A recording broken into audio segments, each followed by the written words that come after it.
From Tally to Cali, It's time to wake up. Wake up! Wake up! Warchant.com is your ultimate Seminole sports source. And this is Wake Up Warchant, presented by Corner Pocket Bar and Grill. One more corner pocket. Now here's Warchant.com's Aslan Hajavandi. And Corey Clark. Wake up! What is up, everybody? It's Wake Up Warchant, presented by Corner Pocket Bar and Grill. Coming up on today's show, practice observations. Nearly 30 minutes worth. The offense leads the way. We'll tell you who stood out the most. And now that the transfer portal is open, what positions after 12 practices of viewing do we think Florida State should keep an eye on? Wake Up Warchant, presented by Corner Pocket Bar and Grill, Tallahassee, Florida. CPTallybar.com, the website, 2475 Appalachia Parkway.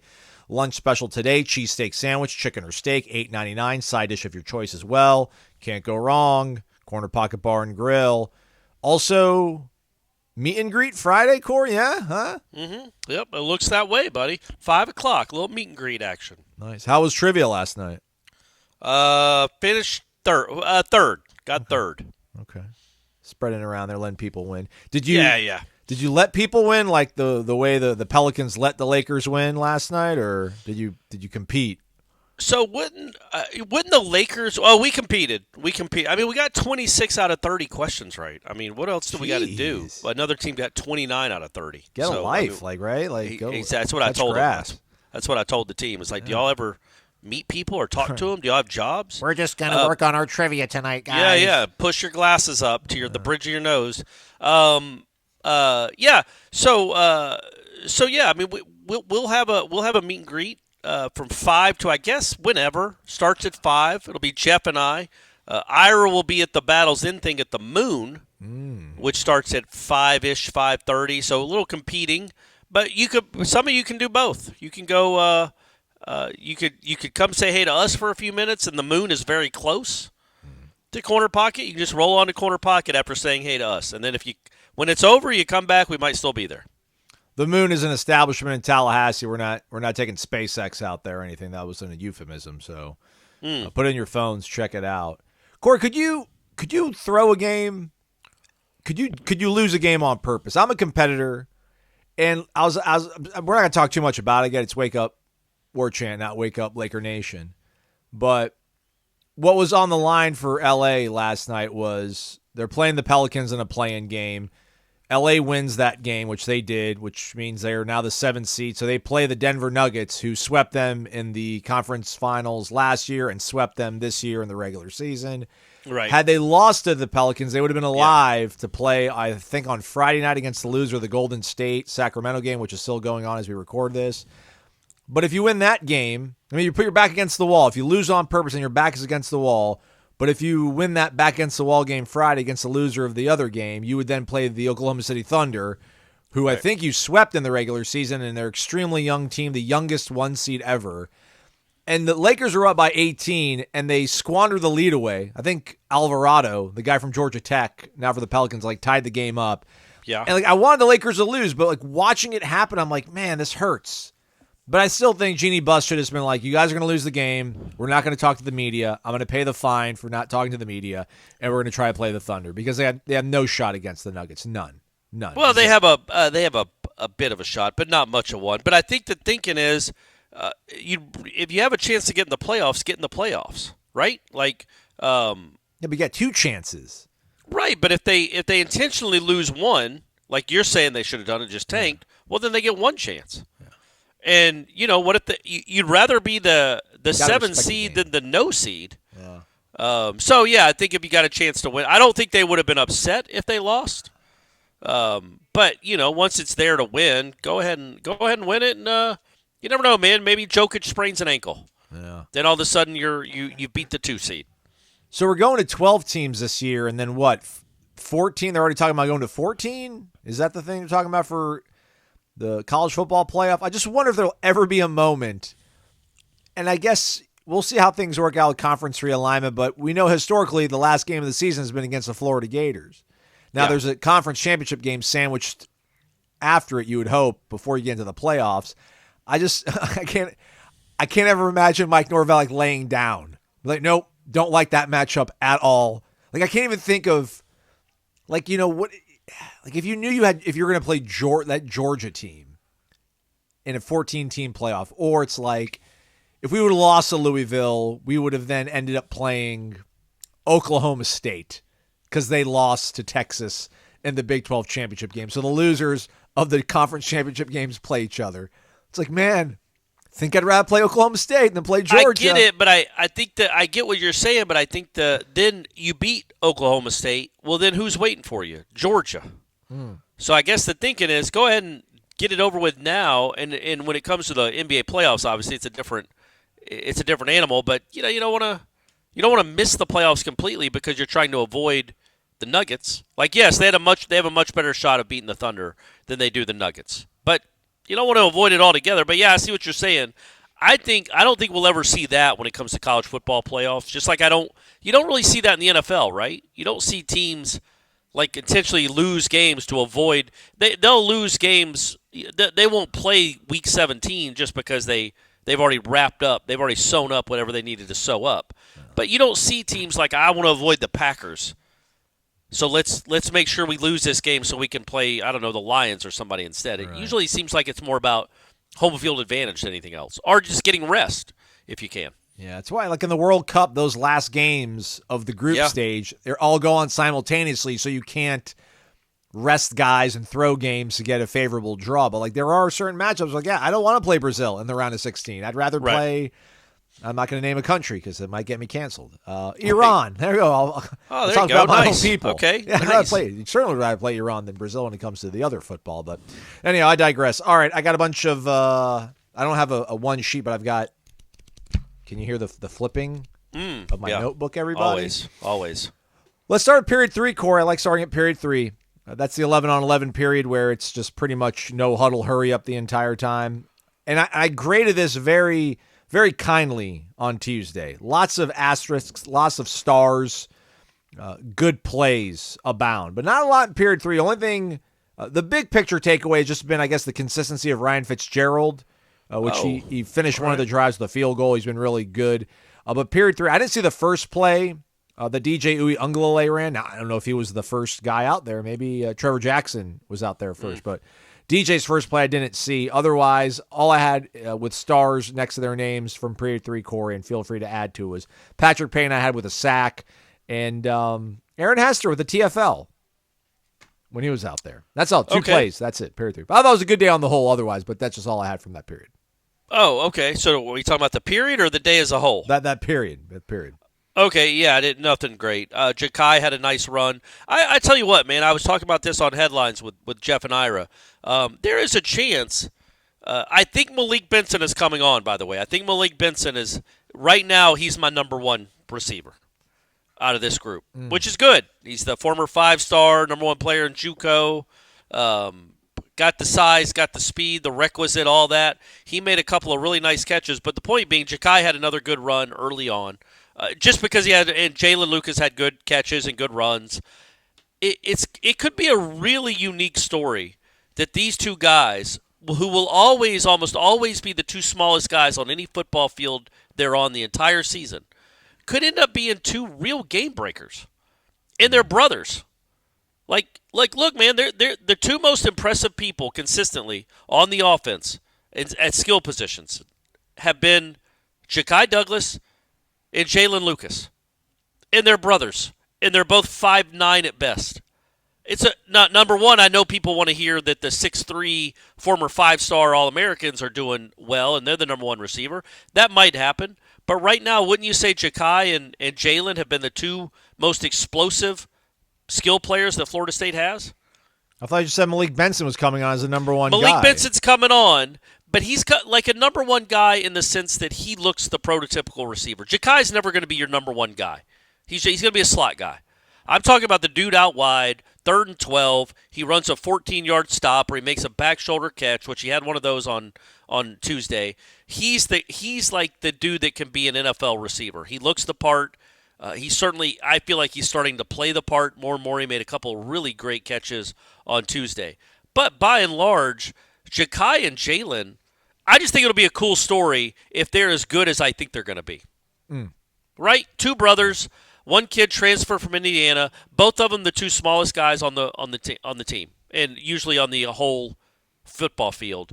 to be that good and to make that many big plays, the type of plays I think they're going to make, it's kind of exciting to think about. But yes, it's more probably exciting for the people listening to this to know that Malik Benson is coming on.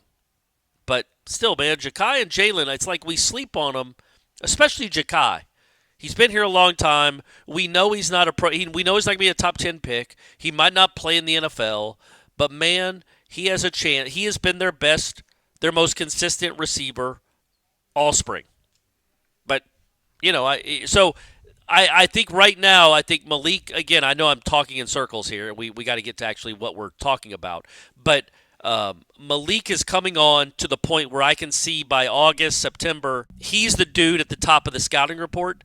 But Ja'Kai is going to be the guy that when it's all over will have 9 touches for 107 yards and a touchdown. And his brother will have 6 touches for 71 yards and a touchdown. And wouldn't that be – it'd just be a cool, neat story for those two guys to play throughout the season as well as they played this spring. I don't disagree with most of that assessment. Malik Benson probably will be your number one receiver. I don't know if he's like your ideal number one receiver, though. I don't know if he's going to be an all-ACC guy, but when you're in this offense, I suppose you have a shot because this guy knows how to dial up plays. What if he's a do you think how many balls do you think he would have caught last year being behind Johnny and Keon? No, not much. But what if he'd have been aside Johnny? What if he'd have been in Keon's role? Yeah. He'd had more catches. Obviously, nobody's going to take catches away from those two guys.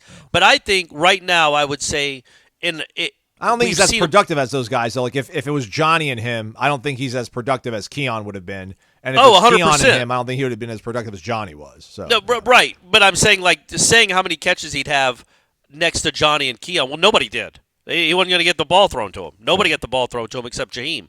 But I think if he was playing instead of Keon, in the space of Keon, they're not as good a football team, but he would have put up some numbers. But I think, watching him, I think he could be – I don't think this is outlandish to say he kind of could be right in the middle of Pokey and Keon. Yeah, that's fair. I like that. That's very reasonable. I like that. I like that a lot. Because Pokey had some big moments and had some big games and had nice numbers when you looked at it all. But he's not going to be Keon. But I think he's going to be better than Pokey, but not as good as Keon. Well, that's not a bad college football receiver, everyone. Yeah, and Pokey was on a 10-3 football team. Right. And Keon was on a 13-0 football team. Right. So if you kind of split the difference, I think most reasonable people will take that. Obviously, we want to win all the games. I get it, but as we sit here and talk about things as we don't know how the roster's ultimately going to look like with the transfer portal being open right now, I like that. Very good stuff, Corey. I hope you brought that up on headlines. I didn't. It occurred to good me. Stuff for us sometimes. Yeah, that's right. Sometimes Wake Up Warchant gets the good stuff, gang. Yeah. I don't let it spoil. Yeah. But it occurred to me on Tuesday watching that practice because, Malik made a couple of really good catches, impressive Very catches. much so, yeah. And 3 that I'm thinking of just off the top of my head that were NFL type catches. In the way he's kind of been coming on the last week or two, I really do start to think, okay, again, he's not going to be the number one that you had last year. He might not be the caliber of a Keon Coleman. He might not be a second-round pick or a late first-round pick, whatever Keon ends up being. But he's going to be better than every other number one you've had since you've been here if you're Mike Norvell. I think he could be that guy. He's starting to show he's really starting to trend in that direction. Okay. All right, period 9, just some quick hitters on this one, Corey, before we get to the 11-on-11 stuff that started in period 10. Tip of the cap to Omar Graham in blitz. They do basically just the line. So this period 9, receivers are going up against DBs like in a 3-by-1 kind of formation. Offensive linemen are going up against defensive linemen. Meanwhile, linebackers are basically coming in on a free blitz, and running backs have to pick it up and pass pro, if you will. Omar Graham got the best of Roydell Williams clearly in that drill, in that one rep. Also saw Deuce Spann do really well blocking on the perimeter. Thought Deuce had a pretty good day. Heard Mike Norvell shower him some praise. He handled Kevin Noles quite nicely. And then this is through the eyes of my father because I don't know what – it's just anytime they do these sort of drills where it's the offensive line going against the defensive line, everybody – Atkins and Odell are yelling at both their guys. It's like, well, somebody had to have won. Like, why are both of you guys mad? But I did see Chris Thompson give a high five to Brian Courtney. I think he cleaned somebody out in that, or picked somebody up in the pass protection where it's like 3 defensive linemen going up against 2 offensive linemen and a tight end. Saw Norvell give a high five to Kyle Morlock, and Randy Shannon pointed and then gave a thumbs up to Sean Murphy.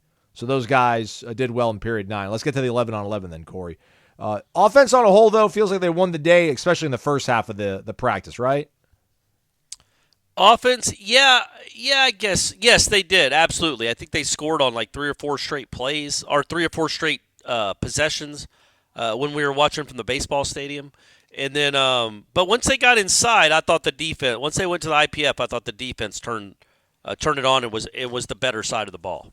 All right. You're right. I have DJ Lundy with a nice tackle in period 10, 11-on-11, where I think they were on the plus 25 side of the field for the offense. Man, he had such a good day, Jalen Lucas, but that drop that he had hurt my feelings. Yeah. Hurt my feelings a lot because it was something that was particularly called. It had been, even in this sequence of plays, it was set up for him, and it was just, you cannot do it. Can't do it, Jalen, but it's all right. But if you're going to do it, do it in practice. Do it on April 16th. Yeah. Look, it's a play that, like, the good news is that play was great, and if you can get him in space like that play should have worked, that's going to be really problematic for opposing defenses. So it's good to know they can dial up stuff that gets that open. The bad news is, you want him to catch it. But I feel like that's the first drop he's had that I remember all spring. Yeah, I can't reach back into my mind. I mean, he's a running back, so It's not like he's catching a ton of balls, but I don't remember him dropping a ball like that. So it's just like, it's one of those things that happens. It's fine. Later on that drive, nice showing there by Vandravius Jacobs, about a 15-yard catch. He also turned around very next drive and also caught one. That drive ended with a Malik Benson touchdown. Did he catch it? Did he run it in? Can't tell you that, everybody. But it was a touchdown nonetheless. Right. Trevor Jackson at the helm at the controls of the other segment of the offense, which, by the way, Brock Glenn has been battling some non-football related injury, and Norvell said last week he was hoping to get him back, I think, this week, right, Corey? But after practice on yesterday, Coach Norvell said that, both Brock and Luke are shut down for the rest of the spring? Yes. Nothing that he thinks is severe. It's and I would agree with that. They're out there. It was nothing too severe. They should be ready to go. They'll probably be ready to go in a month, maybe earlier than that. It's just, you don't want to risk it or do anything dumb a week until you're done with spring. The problem with that is they're valuable reps that they're missing. Now they did, as you pointed out, they got through the first 3 weeks of spring, so that was good. But, man, you really do want your freshman quarterbacks to get as many reps as they can. And so on Tuesday, it was, DJ and, Trevor Jackson. That was about it. And then Trevor Jackson's even a walk-on, but then all the other guys that were getting reps were walk-ons. So it was, it's a bit of a bummer that the 2 guys that need a lot of reps, need a lot of at-bats, are going to miss, 2 practices, a spring game, and another practice. Those would have been valuable reps, but you just hope they make up for it.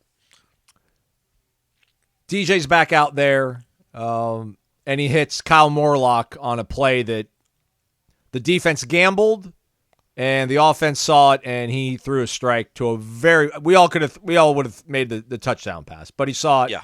He got out of his hand. Touchdown to Kyle Morlock. Also, the star by their name, I got Ashlyn Barker snuffed out a screen pass quite nicely. Yeah. So I got that.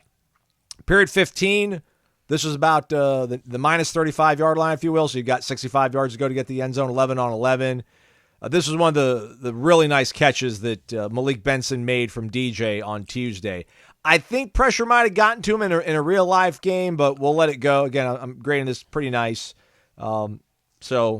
Yeah, Malik Benson doing Malik Benson things. Back out there, another great catch from Benson on Azarie. And then the very next play after that, I've got DJ Lundy on a TFL. Man, I'll tell you what, DJ Lundy looks really good, Corey. Yeah, he does. He's stepped up. I forgot whoever asked the question about most improved player, and I don't know, we were deliberating over this guy and that guy or the other. I mean, I think DJ Lundy is maybe like all AC, like, third teamer kind of. He's not going to, whoever Clemson probably has is going to end up having like 100 tackles again, I feel like. Maybe they don't. Maybe they finally have left. Trotter, I know, is gone. I think the Barrett Carter kid's done as well. But I think like DJ Lundy's been sneaky, really good this year, really improved rather in this spring so far. Yeah, he's made a lot of those kind of plays. The TFLs, they're reading it well, just being in the right place. I definitely think you would say he's the best linebacker in this spring, but that's supposed to be the case. He's the oldest, most experienced. And so Justin Cryer, though, did have another interception on Tuesday. I think that's probably his third of the spring. That guy has kind of a nose for the football, a knack of being in the right place at times. That play was so done, though. And, like, the quarterback just threw it, I think, just to throw it, which he got an earful from Norvell afterwards. But right, but it was your linebacker breaking on the ball. Yeah. It wasn't like he was, like, at the end of the practice, Shaheem got an interception, which seemed like it was just thrown right to him. This wasn't that. It was a bad mistake by the quarterback to try to do it, but it was a good read by your linebacker, who is very athletic. Like, he can move. He can run.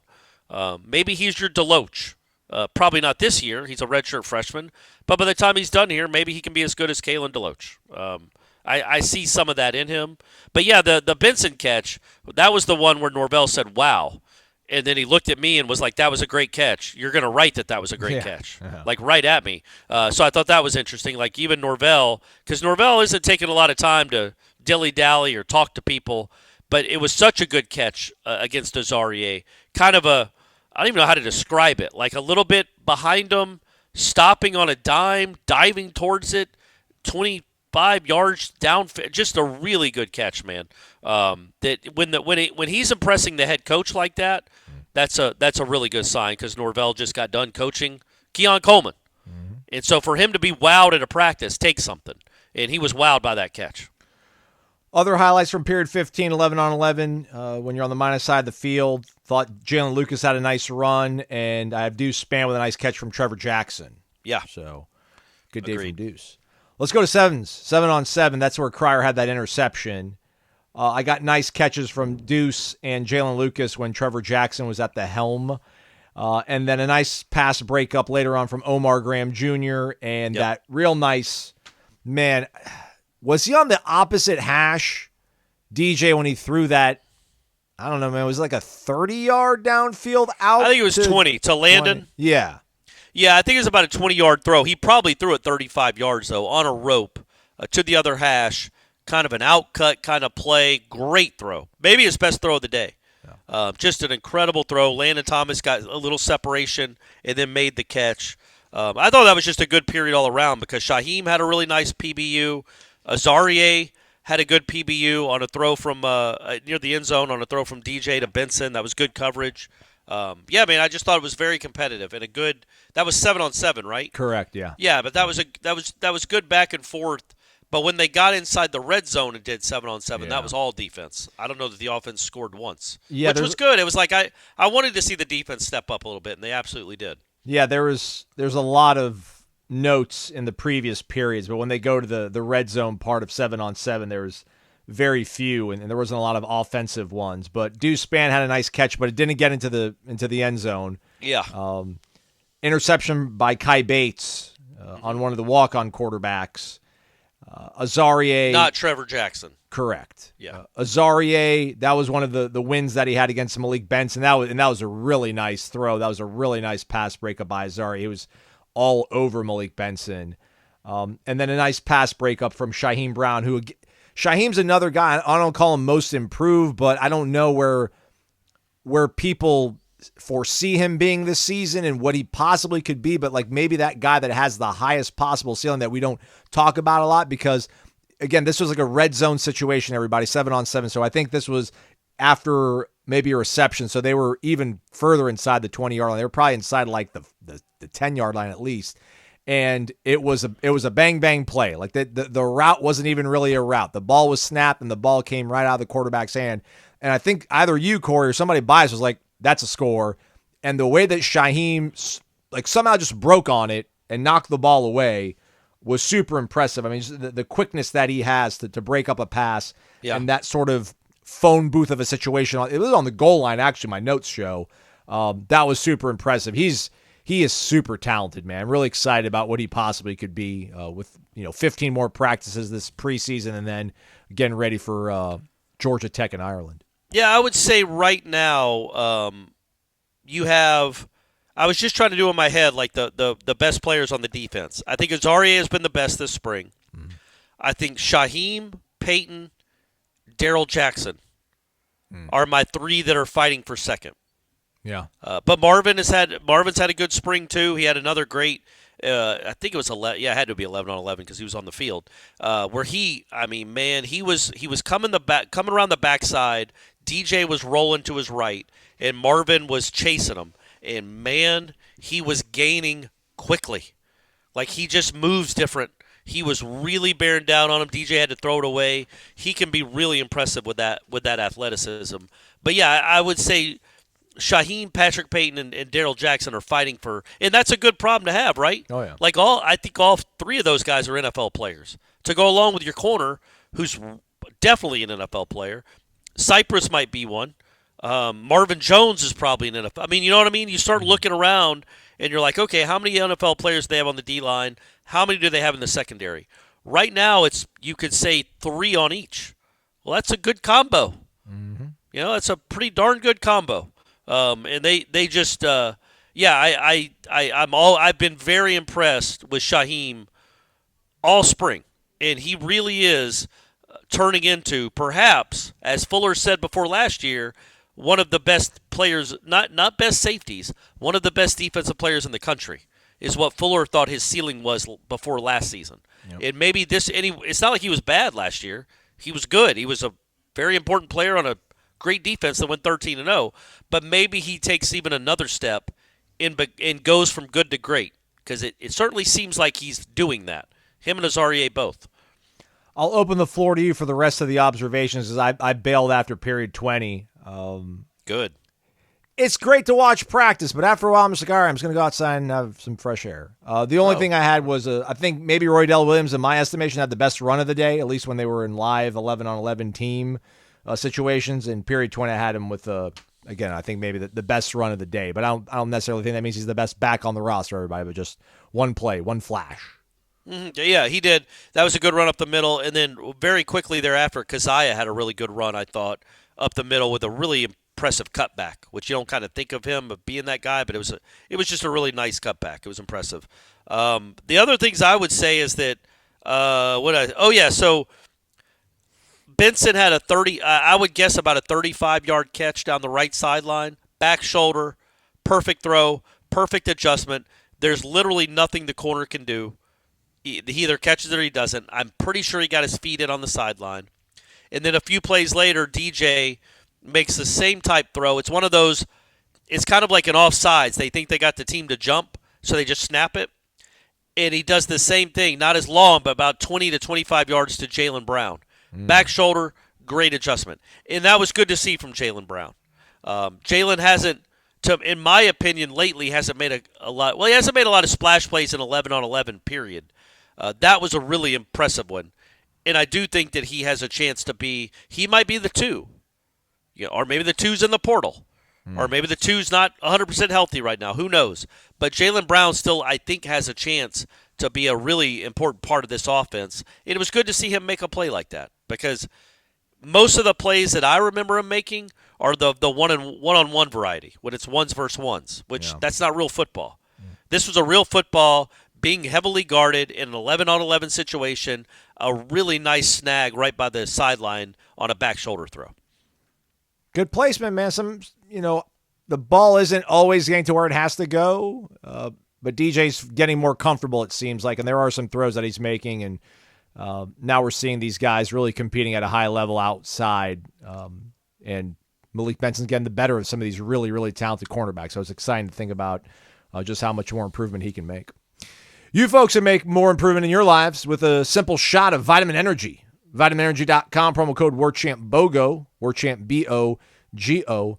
Buy one, get one free. 7 hours of energy via 260 milligrams of all natural caffeine. Energy, vitamins, and nutrients all in this one little shot. The Burner Plus pomegranate acai flavor. Tastes good. Tastes good. along with, obviously, the vitamins and the nutrients in the Burner Plus shot that helps facilitate more calories burning fat, all with a little shot. Try it, everybody. VitaminEnergy.com. Promo code is WarChantBOGO, WarChant BOGO. Maybe I'll give some to Corey to hand out the meet and greet on Friday. Maybe. That's a good idea, buddy. I got some swag. I got some swag already. Let me give away the product. All right, I'll bring some to you on Thursday at practice. Or you won't be here on Thursday. I'll bring it. I'll bring it to the corner pocket. I wouldn't miss it for the world. Wouldn't miss it for the world. Understood. Come on, everybody. Have some Vitamin Energy free of charge. You can get one free as well with that WarChant BOGO promo code. VitaminEnergy.com. Corey, this is probably better have been like a conversation of you and me just watching practice instead of doing it on the podcast, but sorry, everybody, you're here. What does it say anything about the fact that Norvell's so much more calm talking about injuries now? Like he's volunteering the stuff about the quarterbacks. Like we know the drill now. Like we know not to show guys if they're hurt or if they're on the side. We know not to talk about them. And I don't know how much of it maybe is the fact that spring showcase is on Saturday, so maybe he wants to let people know before they pack the car and drive 7 hours up from Plantation or whatever that, hey, man, if you wanted to come see Luke and Brock, sorry, man, might not work out. But it just seems like it doesn't nearly bother him as much to talk about injuries, or maybe it's because he's the one that's doing it and where he's not being asked about it maybe. I don't know. Something's made my life a little bit cooler, I feel like. So thank you. Yeah, I'm glad he did say something that because then, when we're doing our observations or talking and people are like, well, why do they keep talking about Trevor Jackson and not Kromenhoek or Brock Glenn? Well, he gave us the reason that they didn't practice. They're done for the spring. So that's why Trevor Jackson was getting second team reps. But I don't know. I don't know if he's changed, if he's turned a new leaf or if it's the spring. We'll see what he's like during the regular season, or if this was just because it's two quarterbacks. So that's why he did it. Like, look, I get why you wouldn't do it in the season. You don't want to give people an advantage, a competitive advantage, to know who's available and who's not. But in the spring, just tell the fans what's going on. And with the spring game coming, maybe let them know. So then they know. Well, why aren't Brock Glenn and Kromenhoek playing? Well. But I think if they'd have gotten injured 2 weeks ago, maybe he doesn't say anything for a while. But the fact that the spring game's coming up in 3 days, and he knows everybody's going to be out there looking for them, might as well tell people.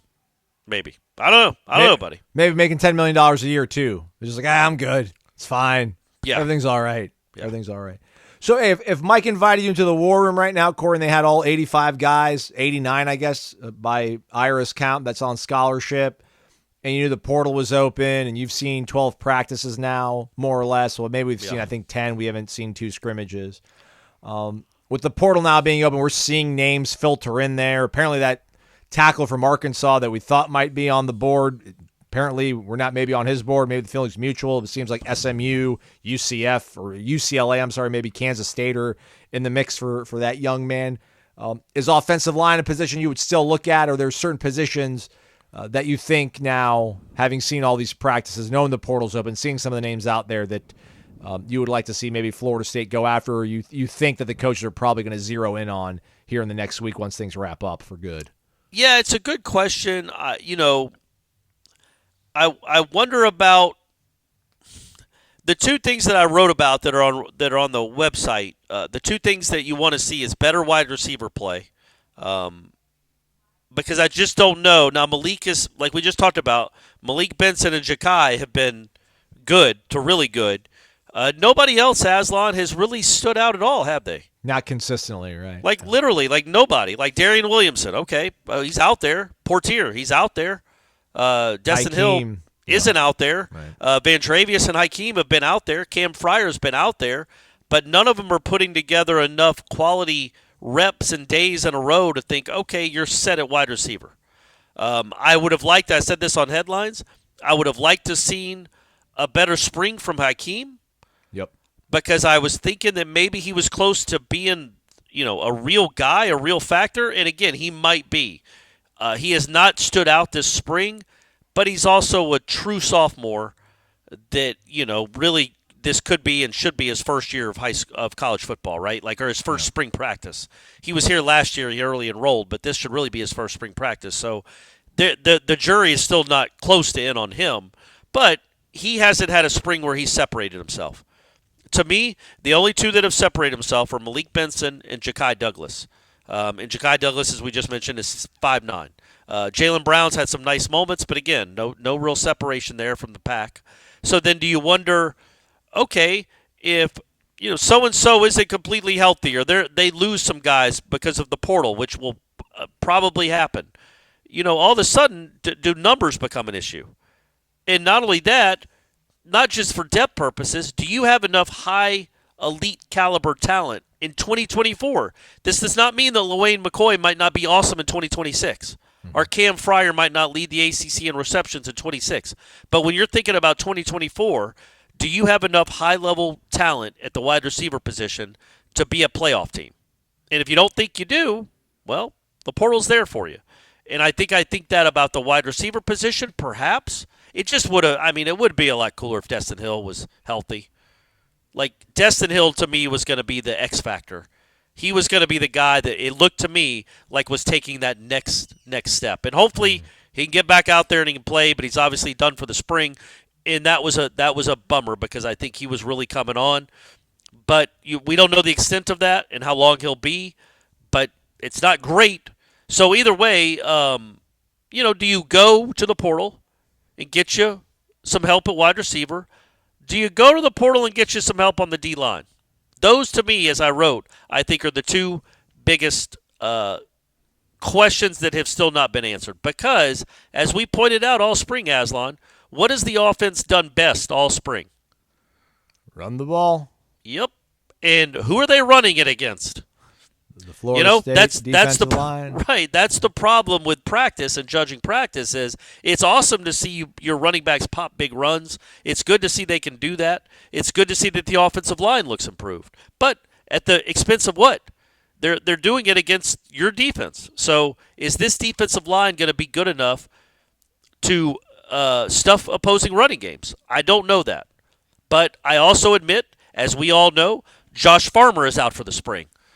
Josh Farmer's probably an NFL talent. And you don't have him in the interior, that's a big loss. But, he's not going to play every snap.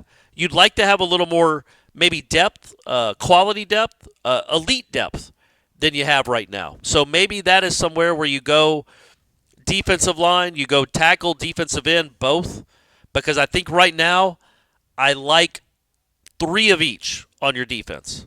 Mm-hmm. Think they're good players. And I feel kind of like that with wide receiver, maybe a 4 instead of 3. But, that's, are you going to go get some help on the defensive line? Do you think you need help on the defensive line? Because, again, Josh Farmer changes everything if he's in there. Josh Farmer and Darrell Jackson, good luck. But we haven't gotten to see that. So that's why maybe the prism I'm looking through it is a little different and not really reality because you haven't gotten to see a lot of Josh Farmer and Darrell Jackson together. I agree with that, specifically the defensive line. I think receiver is also an intriguing thing because you do have such a glut of numbers there. But again, to your point, you're not sure if it's high-end talent, at least right now in the here and now, maybe in a year or two. But when you're thinking about this team, because, again, I think this team, I'm sure the coaching staff felt really, really good about this team at the same point last year. Probably maybe a little bit better just because you for sure what you had at the quarterback position. Right. And you knew you had you had that 1 year of Jared, although Marvin Jones Jr. looks very primed and ready.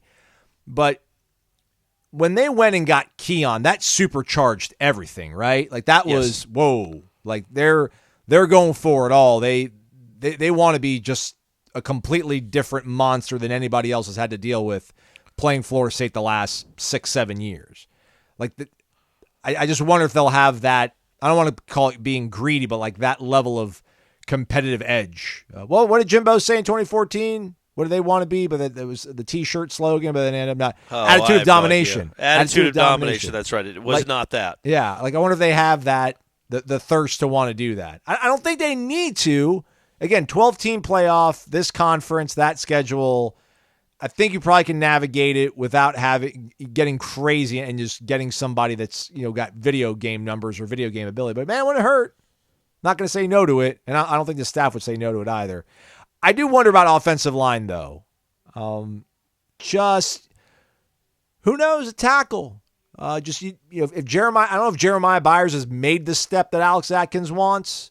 We still don't know if Robert Scott's going to be. I mean, he's obviously going to be out for spring. They think he'll be ready to go when camp starts, but will he be able to hold up through the rigors of 13, 14, 15, 16 games? And we do like Darius's sort of versatility, but Jalen Early's another guy that's kind of hanging around but hasn't necessarily taken anything and ran with it. So I wonder if somebody becomes available, would they jump on them? I know people talk about the Zandamela kid who went to the same high school as Lucas Simmons and committed to Southern Cal here in this most recent cycle. But again, that's a kid he's not a solution right now. But maybe they don't think they need to address anything on the offensive line. Maybe they don't. Maybe that's just me being super, super cautious. Yeah, I mean, I think you could look at probably every team in the country, maybe not named Georgia, and look at their personnel and be like, well, they could use something there. Yeah. They could use something there. And that's how what's crazy about this, Aslan, is you don't, in August, NFL team, well, maybe this isn't true. Let's say it's like August 20th. An NFL team isn't like, you know what? We could use another lineman and another D lineman and then just have the ability to go get a good one. That you have to get somebody that's not on a roster, that's been cut. But in college football, you don't. There might be an awesome wide receiver in the portal today that just drops in there. So it always leaves the hope, the audacity of hope, Aslan. Indeed. That you could be like, well, yeah, no, we don't think our wide receivers are incredible. The 6 through 9, but man, what if another Keon comes out there? What if Jeremiah Smith decides he doesn't like Ohio? Let's hold it. There's always hope that there might be this badass just ready to come your way, and that's at every position. And the point being, I think every program in the country, every good one, is like, yeah, we could use a little bit of help there. We could use a little bit of help there. That would be nice too. And instead of just saying, how many teams can chase? How many teams need that extra piece though to become playoff contender to national championship winning contender though? Right. How about just from 8-win team to playoff contender?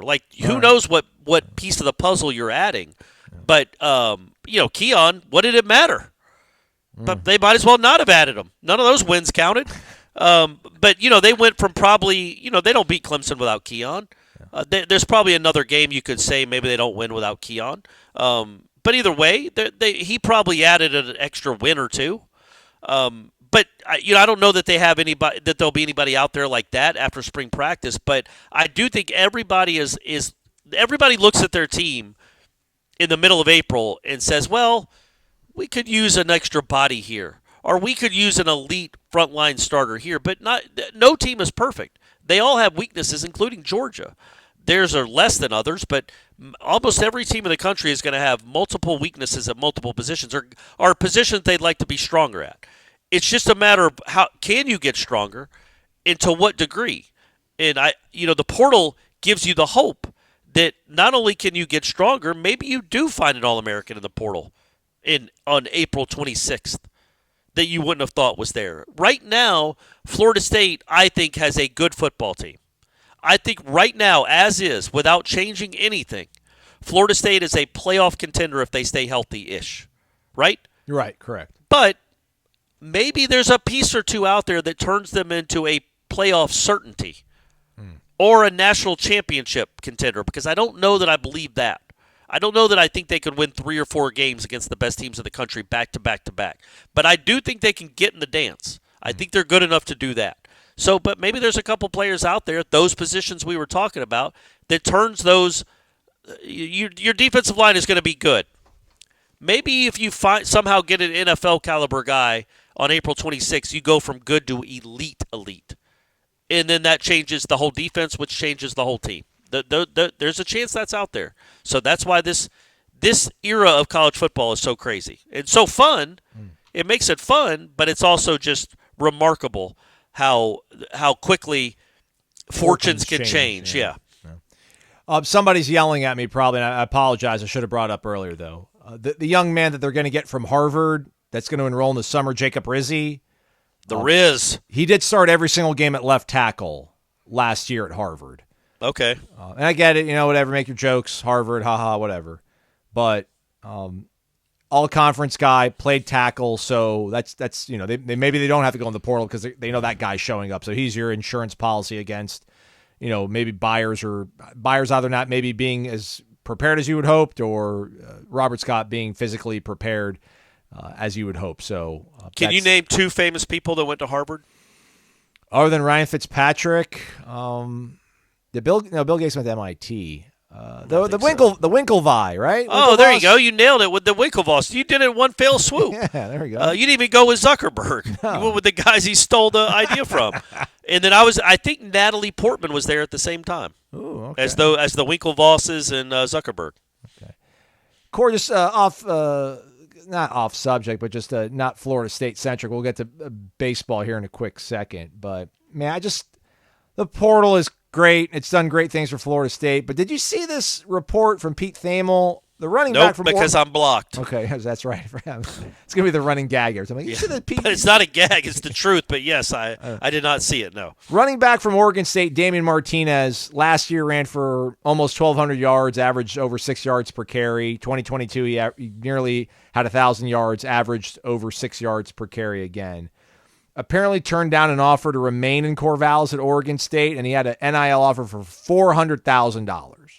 Now, I get it, everybody. It's the guaranteed money that an NFL guy gets. How much of it really is, it's what the agent's telling you.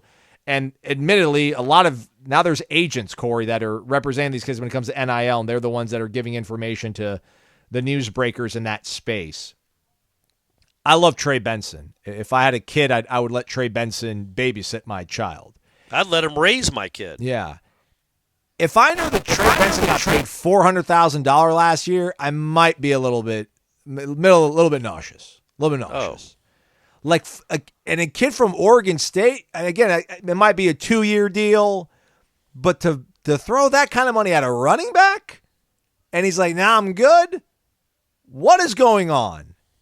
That's remarkable. You've been around, though. You've been watching it, Aslan. You've been. I liked it. It still bothers you, and grosses you out a little bit.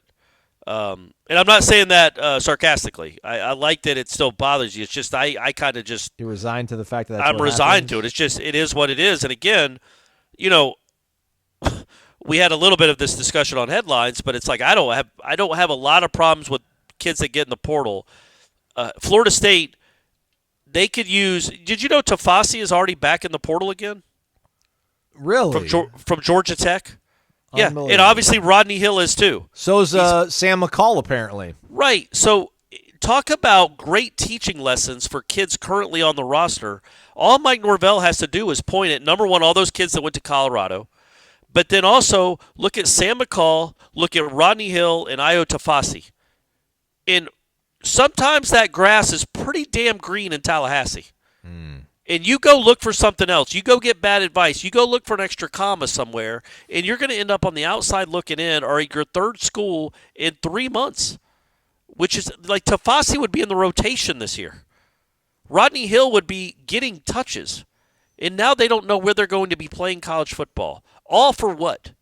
Like, the point being, and you can't be a hypocrite when it comes to this, because I'm not criticizing players for, especially ones that don't think they're getting their fair shake or whatever. Not even a fair shake. They're not going to play. Like Tate Rodemaker. I don't criticize him for leaving. He wants to go throw footballs in college and start.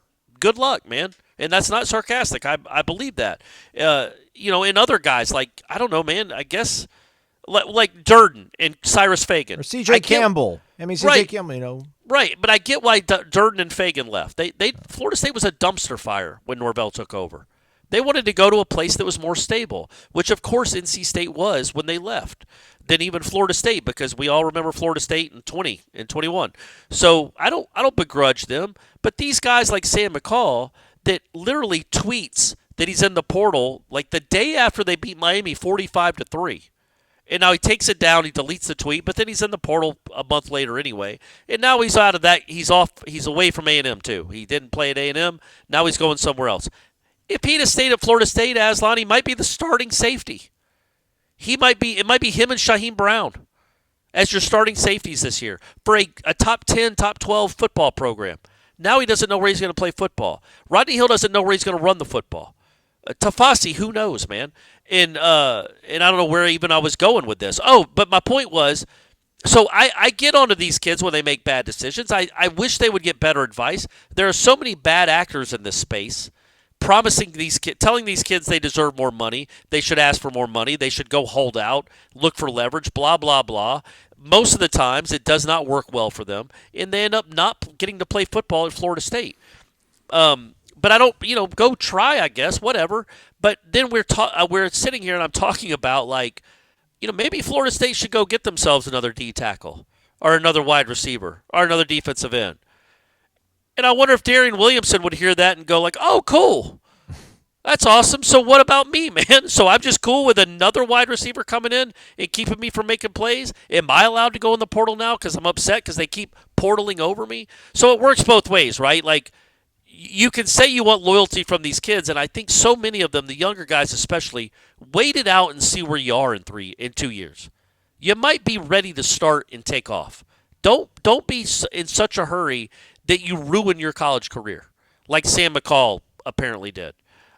Go take some time, learn, grow. But also, I get it when you've been in a school for 3 years and they keep portaling over you because they don't think you're good enough. So anyway, I was just saying that could come off as hypocritical, and I do understand that.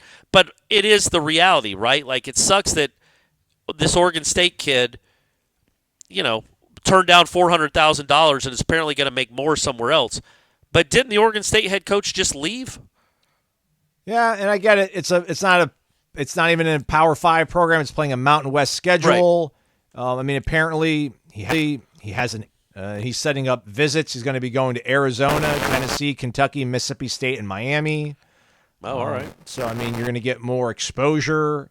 So yeah. I guess I understand some of this stuff. But, just the fact that, like, I know a lot of these guys have agents, but a lot of these guys, their agents stay behind the scenes. Like, they're Suge Knight. They're not being P. Diddy. And when you see these guys are reaching out to outlets like On 3 to tell them, like, what their client is doing, it's like your client should be in class. Because a kid like this Raymond Cottrell kid from Kentucky is going to be on to his third school. Like, transfer from Kentucky to A&M earlier this offseason, he's already leaving Kentucky. And you can talk about the playing time, getting portal over, and how much that hurts. What's going to hurt is being 25 and maybe not having a degree.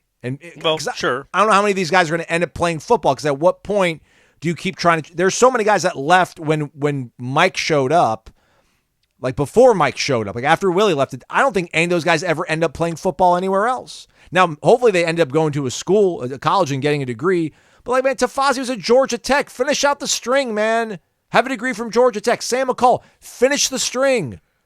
Texas A&M's got a huge alumni base across the country, across the world. You'll be able to get a job. It's short-sighted, and maybe at some point they'll make a real sports. I think real sports is over with, but like the involvement now of agents, that's just seeing that. I saw him back-to-back tweets. Like, this one kid from Kentucky, his agent told On 3 that, he's going to visit these schools, and then the kid from Oregon State, his agent reached out, and it's like, man, I don't know. Just go ahead and make it a union. Unionize everything now. Then let's just go ahead and make it semi-pro. Just do it. Well, there's no regulation, which is again the bummer, because you're talking about real money with a lot of these kids. Not all of them, but a lot of them are. It's real money. It can be life altering, maybe not life changing, but it would at least alter it, to a degree. And there's no regulation as to who represents you. They don't have to go through an agency. They don't have to be certified by the ACC. Yeah. They're just somebody working on your behalf that might be a complete idiot. Probably are. There are some that are obviously very good at their jobs, but don't you think, by and large, most people that call themselves agents for college athletes, probably aren't great. Yeah. And maybe, again, we'll get to this eventually. We're all in the infancy stages of this. We'll get to it eventually, where there are good actors, and they are acting in good faith, and there is more transparency and, just better decisions made by these players. But, as for now, Florida State, get you a couple D linemen, talk to their agents, get a good one, get one you can trust, somebody maybe you worked with before, and get yourself maybe a couple D linemen to go ahead and take care of Georgia Tech in the fall. And then the other thing here, just about the transfer portal window right now, Shannon Terry, founder of On3, tweeted out, generally speaking, today's transfer portal action is just meh. Don't look for transfer mania to happen this cycle. Some teams will get stronger, but there will be no game-changing situations. This 100% affirms the growth and power of collectives and how the school's general manager, roster management infrastructure has improved over the past year. Yeah. And again, I think Florida State was at the forefront of that. Yeah. Like, there's a lot of schools that I think are emulating what Florida State started doing a year and a half ago. Yeah. And then our guy Philip Dukes for On3 as well point out the fact that, again, there's the SEC transfer rule. So, like, if you want to transfer from SEC school to SEC school, it's too late. You had to get into the portal by February 1st. So that's probably limiting some of the sexier names out there, the more awe-inspiring sort of options, if you will. But anyhow, yeah, the portal's open, everybody. So go to the PRB, and we'll keep you posted on who's coming in and who's leaving. But so far, no one's left, officially at least. So we'll see how that goes out. Baseball Besides lost. Greedy. Yeah, right. Well, has he really even entered the portal? I think he's technically in the portal now, yeah. All right. Florida State played a baseball game last night. They lost. How dare they? Yeah. Midweekers are always a little bit weird. I really wanted to win that game, though, Corey, especially the way it played out where they fell into a really deep hole midway through the game on a grand slam with 2 outs that made, I think, 8-2. But you start thinking, like, all right, man, they're 30-5. Everyone keeps telling them how awesome they've been doing. They just swept Miami, swept Florida for the first time ever, or that first time since 1960. They're gonna sleepwalk through a game. But then they kind of surged a little bit towards the end of the game. Like, man, if they come back and win this game, this would be such an awesome tone setter. Like, it would show that they're on a different level, I think. Right. Not that I feel any worse about where they're at, but they end up losing their midweek game to Mercer here yesterday. 13-, where's my screen? 6. Thank you, Corey. Yep. James Tibbs 0 for 5. I don't think that'll happen very much the rest of the season. And to be fair to Mr. Tibbs, not that he needs me defending him, I feel like he hit into some bad luck. He had a couple rocket shots that were just at people. The freaking shift. Yeah, shift. They need to outlaw it. Outlaw it, man. Major League was on to something. Those games are a lot more enjoyable now that they've outlawed the shift. But, yeah, he hit into the shift a couple times. It just didn't get those airborne. But, yeah, I mean, it's, he won't go 0 for 5 too often, I don't think. Florida State, I think they had the bases loaded late in the game, weren't able to bring anybody across. They left a guy, one of Tibbs's outs ended up stranding Max Williams at third base after Cam Smith had walked, and it seems like they might have been able to get something cooking there. But these games happen. On to Wake Forest, I guess, right? But well, and just to point out, like, Wake Forest lost to UNC Wilmington on Tuesday night. Okay. I think NC State lost to one of these. Like, there were 5 different ACC schools that lost their midweek games. They do happen. What it really kind of illuminates is, like, how crazy it is that it hadn't happened yet. Yeah. Like, that was their first non-conference loss of the season. That's crazy. It's not like all these teams, you could lose to all these teams. Clearly, Florida State just lost to Mercer. And like I said, Wake, who was number 1 in the country when the season started, just lost to UNC Wilmington. Florida loses to almost everybody they play on a Tuesday. And they got as much talent as anyone. It happens. But, yeah, it's you wonder, there are a couple arms that were used that probably won't be used anymore this year. One in particular. But then also the guys that they probably will use and plan to use. Joe Charles, he didn't pitch well. No. And you just hope that – I don't think Brady Lauk pitched all that well. No. Like, he walked a couple guys, and I think those are 2 guys that they really do think are going to be a big part of their offense or a big part of their pitching staff. Who did pitch well, the only guy that really pitched well was Holtz. Yeah, man. That's what he's – I mean, I think he got 5 outs, and they're all strikeouts. Like, he might end up being their guy by the end of the year. He might already be their guy. Like, hey, we got a 4-2 lead where it's the Super Regional Game 2. We've got we got a 7-5 lead. We got to get 3 outs. who are we bringing in? I think right now you'd say Holtz. Oh wow, really? I think so. I don't know who else would even be in the conversation for that role right now. If Dorsey's going to remain a starter. Yeah. Okay. I was about to say, how about our guy Carson Dorsey? But yeah, because Joe Charles has had some moments here of late that haven't instilled a lot of confidence. But again, if you had Connor Whitaker and Carson Dorsey would have been available in this midweek game, maybe you end up winning it because you probably don't allow those 8 runs. The 8-run inning, right? Yeah. What did an 8-run inning or 7-run inning? Yeah, 7-run. So again, these are things that are probably somewhat correctable. I think we should get Link later on in the week. We'll see how things are trending with Cam Leiter and Connor Whitaker. I think he's close. I don't know if he's close enough to pitch this weekend. They might hold him, but I think if he doesn't pitch this weekend, they would definitely have him the next weekend against Duke. And Ben Barrett's another guy that we mentioned a few weeks ago that Yep. he should be close as well. And if he's on, he's another talented guy that gives him another. Another thing about him, didn't he hit last year? He did, but I wonder if they just. I don't want to say they don't need him to do that. I mean, the offense is really great, but it never hurts to have an extra bat. But I wonder if they're going to focus on just the reason I bring that up, and I don't know the splits, and I like Daniel Cantu. You guys know that. He hit a home run Tuesday night. He did. He also struck out with the bases loaded as the tying run after they'd come back from 10-3 to make it 10-6. They had the bases loaded. They brought in a lefty. He struck out on 3 pitches.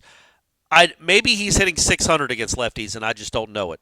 He doesn't look all in the bats I've seen lately. He does not look all that confident or comfortable against lefties. The point being, maybe Ben Barrett is a guy that gives you a righty bat if they bring in a lefty to pitch to Cantu, because I think Barrett played some first base last year. He did. Yeah. So, and he's got a bat. Like, I know there were a couple. There's at least one game where he had 4 hits in an ACC game, so I know he can hit.